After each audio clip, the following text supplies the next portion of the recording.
Hey everybody, Luke here, and today's topic is all about how people don't do their home exercise programs basically because they're boring. And this is a topic that's been on my mind a lot. I've been a PT for 11 years now, and it's surprising how many times you see people that just won't do their home exercise programs, and particularly after they're done with PT. And I guess I shouldn't say it's surprising anymore because it definitely is the norm. So if this sounds like you, don't feel like you're alone or you've done wrong. Anything like that. I'm not trying to be hard on you. It just is, I think, human nature.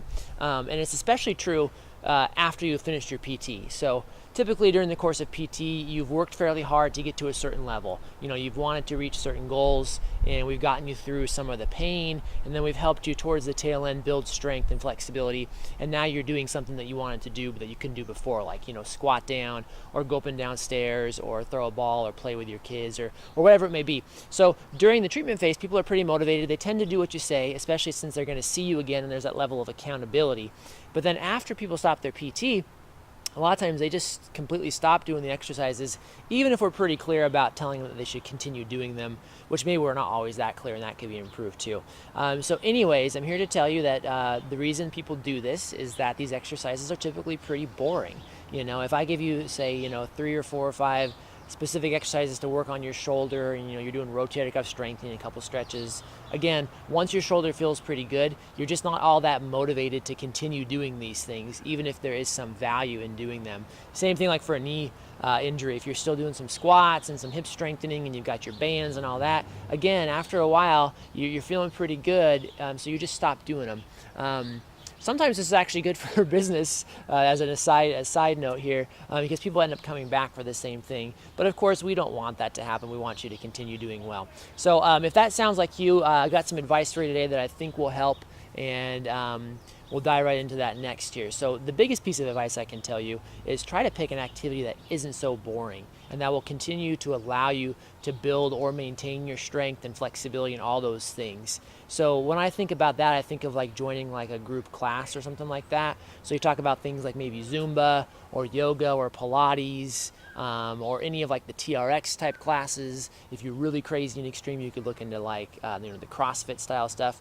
So anything with the group, I think just atmosphere has that several advantages. One is that it's fun and it's a little more social, and 2, there is some built-in accountability there. So that's a great one. The other thing, of course, is choose something you really like to do. Like if you like to go on long walks up and down hills and things like that, that's great. Or you like to get outside and do hiking or cycling or backpacking, or you like to play pickleball or things like that. Again, those are fun, and you've got someone else involved with you typically, so you can stay accountable, and you guys can keep that going with each other.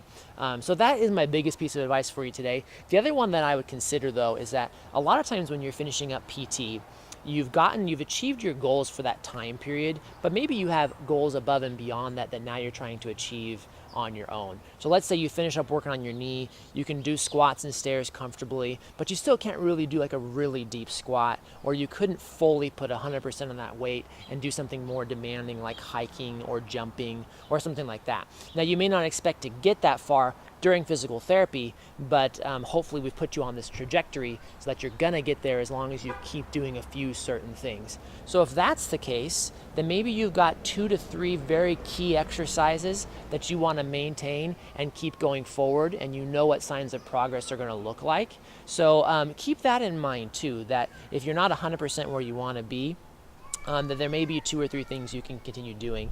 Sorry for the kid behind me if you can hear that. So keep that in mind as well. So the biggest piece of advice, again, is do something that's enjoyable, something you do with a friend or a group of friends or a spouse or whoever, something that you like to do. The other caveat to that too is make sure it's something that doesn't cause you pain, so that's something within your reach that challenges you but still makes you feel good.